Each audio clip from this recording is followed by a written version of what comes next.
ఆంధ్రప్రదేశ్ రాష్ట్ర వ్యాప్తంగా నిన్న ఉదయం నుంచి జరుగుతున్న పరిణామాలు అందరూ కూడా నిశితంగా గమనిస్తూనే ఉన్నారు. మాజీ మంత్రి అంబటి రాంబాబు గారు తను ప్రక్షాళన పూజ చేయడానికి గుంటూరుకు సంబంధించిన పట్టణానికి వెళ్తున్న క్రమంలో ఆయనను అడ్డుకొని ఆయనను కొట్టేందుకు, ఆయనపై దాడి చేసేందుకు నిన్న ఉదయం 11 గంటల సమయంలో యుద్ధం జరిగిన సంగతి తెలిసిందే. ఆ తర్వాత అనంతరం తన ఇంట్లో ఉన్న సమయంలో సాయంత్రం ఏకంగా కొన్ని వేల మంది సాక్షాత్తు తెలుగుదేశం పార్టీకి సంబంధించిన ఎమ్మెల్యే దగ్గరుండి వేల సంఖ్యల జనాలను తీసుకెళ్ళి ఇంటిపై దాడి కూడా చేశారు. దాడి చేయడం, ఆ దాడిలో ఇల్లు మొత్తం ధ్వంసం చేయడం, వాహనాలు ధ్వంసం చేయడం అంతా మనం చూసాం. ఆ తర్వాత రాత్రి 8-9 గంటల ప్రాంతంలో ఏకంగా అంబటి రాంబాబు గారిని పోలీసులు, వందల సంఖ్యలో పోలీసులు వచ్చి ఆయన్ను అరెస్ట్ చేయడం, ఆయన్ను బయటకు పోలీస్ స్టేషన్కి తీసుకెళ్ళడం లాంటి చర్యలు చేశారు. అంటే వాస్తవానికి ఇక్కడ ఆంధ్రప్రదేశ్కు సంబంధించి అంబటి రాంబాబు అసలు ప్రాణహాని ఉందా? తాజాగా వైఎస్ఆర్సీపీ పార్టీ గట్టిగా ఆయనకేం జరిగినా మేము ఊరుకోమని, గీత పడినా ఊరుకునే పరిస్థితి ఉండదు, తాట తీస్తాము, మేము అధికారంలోకి వచ్చినప్పుడు మీ అందరి పేర్లు రాసుకుంటాము అంటూ కూడా గట్టిగానే వాళ్ళు హెచ్చరిస్తున్నారు. ఇక అర్ధరాత్రి సమయంలోనే వైఎస్ఆర్సీపీ పార్టీ అధినేత, మాజీ ముఖ్యమంత్రి జగన్మోహన్ రెడ్డి గారు సైతం ఈ అరెస్టుపై, ఈ డ్రామాపై కూడా ఆయన సంచలనంగా సీరియస్ అయ్యారు. మా మాజీ మంత్రి రాంబాబు అన్న అసలు ఏం చేశాడు? తనను అన్యాయంగా తనను మాటలు తిడుతూ, తనపై దాడి చేస్తూ, పోలీసులు దగ్గరుండి దాడి చేయిస్తున్న కార్యక్రమాలు చేస్తూ, దుర్మార్గుల చర్యలు ఇవన్నీ కూడా ప్రశ్నిస్తే హత్యాయత్నాలు చేస్తారా, దాడులు చేస్తారా అంటూ జగన్మోహన్ రెడ్డి గారు చాలా సీరియస్ అయ్యారు. పార్టీ సీనియర్ నాయకుడు మాజీ మంత్రి రాంబాబు అన్నపై మీ గూండాల హత్యాయత్నం చేయడాన్ని చాలా తీవ్రంగా ఖండిస్తున్నానంటూ జగన్మోహన్ రెడ్డి గారు రాత్రే ఫేస్బుక్ ద్వారా, ట్విట్టర్ ద్వారా, సోషల్ మీడియా ద్వారా తాను వ్యక్తపరిచారు. ఇక ఈరోజు ఉదయం ఆ రాంబాబు అన్నపై తాజాగా తెలుగుదేశం పార్టీలు గూండాలు కర్రలతో దాడి చేయడం బాధాకరం అన్నారు ఆయన. ఇంత దారుణమైన ఘటన జరుగుతుంటే అక్కడ ప్రేక్షక పాత్ర పోలిస్తున్న పోలీసుల తీరే నిజంగా మరింత భయంకరంగా కనబడుతుంది. అత్యంత దారుణమైన పరిస్థితి దాన్ని కూడా జగన్మోహన్ రెడ్డి గారు చెప్పుకొచ్చారు. అయితే ప్రస్తుతం రాంబాబు గారిని నల్లపాడు పోలీస్ స్టేషన్లో ఉంచినట్టుగా సమాచారం అందుతుంది. ఇప్పటి వరకైతే రాంబాబు గారిని ఎక్కడా కనిపించే ప్రయత్నం చేయలేదు. ఆయన్ను పోలీస్ స్టేషన్లోనే కూర్చోబెట్టారు.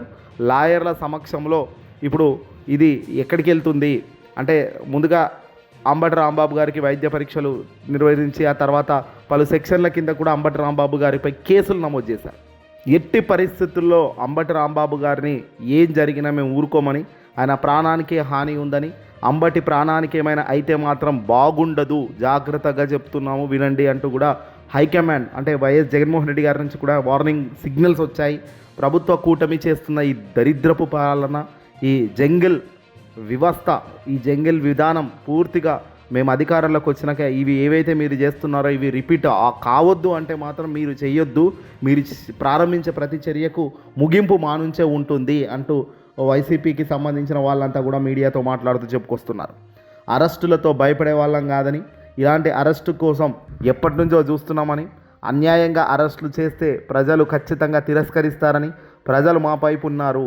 అంబటి రాంబాబు గారు నోరు జారి ఒక మాట మాట్లాడింది వాస్తవము. కానీ అంతకు ముందేం జరిగింది?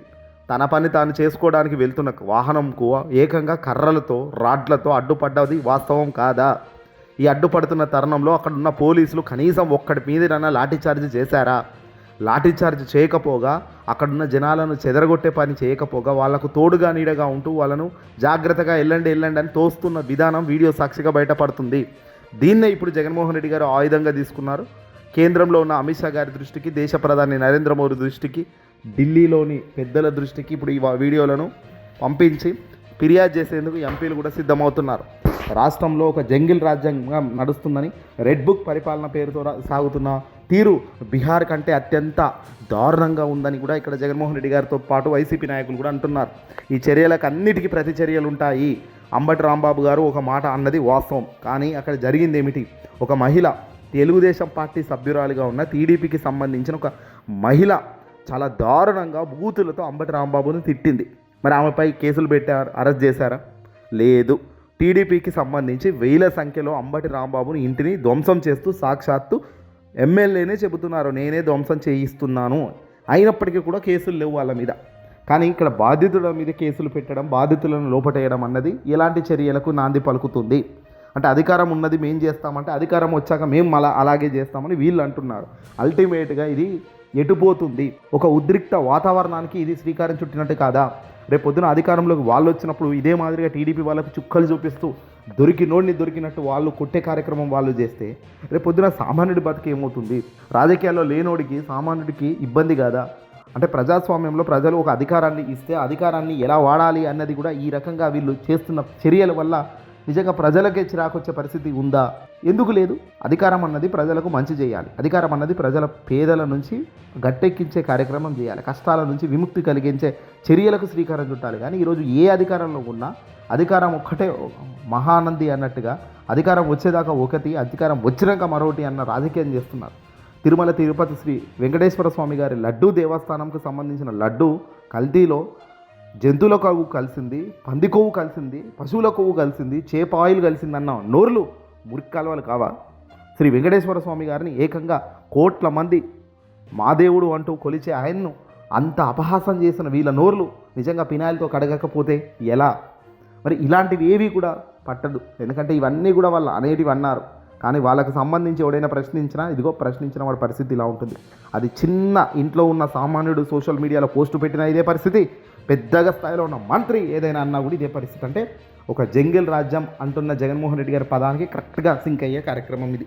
మరి ఇలాంటి చర్యలే రేపు రాబోయే రోజుల్లో వైసీపీ కూడా పెట్టుకోగలిగితే, ముందుకు తీసుకోపోగలిగితే టీడీపీ వాళ్ళు అంటే రెచ్చిపోతున్నట్టు అని ఇక్కడ తప్పు చేసిన వాడికే శిక్ష, తప్పు చేయని వాడికి ఇబ్బంది ఏం లేదు. కానీ ఎలాంటి తప్పు చేయకపోయిన వాడికి ఇబ్బంది ఏం లేదు. కానీ ఇలా అధికార మదం చూసుకొని రెచ్చిపోయేవాడికి కానీ, అధికార పార్టీ నాయకులను చూసుకొని రెచ్చిపోయే వాళ్ళకి కానీ, అధికారంలో ఉన్న రాజకీయ నాయకులను చూసి ఇక్కడ పోలీస్ అధికారులు ముఖ్యంగా ఎస్పీలు, డిఎస్పీలు, డిఐజీలు, ఏఐజీలు వీళ్ళందరూ కూడా అధికారుల మాటలు పట్టుకొని వీళ్ళు కనుక అడుగులు వేస్తున్నారు. ఇలాంటి చర్యల వల్ల రాబోయే కాలంలో నష్టం విపరీతంగా ఉంటుంది. వీళ్లకు అధికారంలో ఉన్న వీళ్ళు శాశ్వతంగా ఉంటారు పోలీస్ వ్యవస్థలో కానీ ఇతర వ్యవస్థలో కానీ. కానీ అధికార రాజకీయ నాయకులు, ప్రజాప్రతినిధులు మారుతుంటారు. వాళ్ళకి 5 సంవత్సరాలు అధికారంలో ఉంటారు, లేదంటే పోతారు. కానీ అల్టిమేట్గా మీ పని ఏంటి? మీ పని గౌరవించడం కాదా? సామాన్యులను కాపాడే ప్రయత్నం చేయరా? మరి ఇలా సామాన్యుని ఇబ్బంది పెడుతూ ఒక మంత్రి స్థాయిలో ఉన్న వ్యక్తిని, మాజీ మంత్రి స్థాయిలో ఉన్న వ్యక్తికి ఈ పరిస్థితి ఉంటే ఇక సామాన్యుని మీరు ఎంత చితగొడుతున్నారో, బయటికి అన్నీ రావు కదా, ఎన్ని బయటికి వస్తున్నాయో ఎన్ని బయటికి రావడం లేదు. ఒక సామాన్యుని అయితే ఇక మీరు చితగొట్టేస్తారు. మాజీ మంత్రి అయితేనేమో సరే, మాజీ మంత్రి అంబటి రాంబాబు గారిపై కూడా నైట్ అంటే అర్ధరాత్రి వేళలో కొట్టారా, కొట్టలేదా, లేదంటే గాయపరిచారా, ఇవన్నీ తెలియాల్సిన పరిస్థితి ఉంది. అసలు ఆయన ప్రస్తుతం మెజిస్ట్రేట్ ముందుకు పోతే తెలుస్తుంది అసలు తనపై దాడి ఏమైనా చేశారా పోలీసులు, ఇంకేమైనా చేశారా అనేది. ఏదేమైనప్పటికీ కూడా ఈ తప్పుడు సాంప్రదాయం అయితే వెంటనే ఏ ప్రభుత్వమైనా, అధికారంలో ఉన్న ఏ ప్రభుత్వ పెద్దలైనా దీన్ని ఆపాలి. ఒక న్యాయబద్ధంగా రాజకీయం చేయగలిగితేనే బాగుంటుంది తప్ప ఇలాంటివి ప్రజలు అగ్రీ చెయ్యరు. వైఎస్ఆర్సీపీ పార్టీ హయాంలో కొందరు కొన్ని బూతులు మాట్లాడారని ఆరోపణలు ఉండేవి. ఆ ఆరోపణల వల్ల మంచి ఏమో దేవుడేరు కానీ చెడైతే జరిగింది కదా ఆ పార్టీకి డ్యామేజ్. అలాగే ఇప్పుడు కూడా ఇలాంటి చర్యలు కూటమి ఇంకా మరింత పీక్ స్టేజ్కి తీసుకెళ్తుంది. ఈ పీక్ స్టేజ్కి వెళ్ళిన ఈ కార్యక్రమాలు రాబోయే రోజుల్లో దెబ్బతిన్నవాడు మళ్ళీ కసితో వాడు రగిలిపోయి ముందుకు అడుగులు వేయగలిగితే ఇబ్బంది అవుతుంది.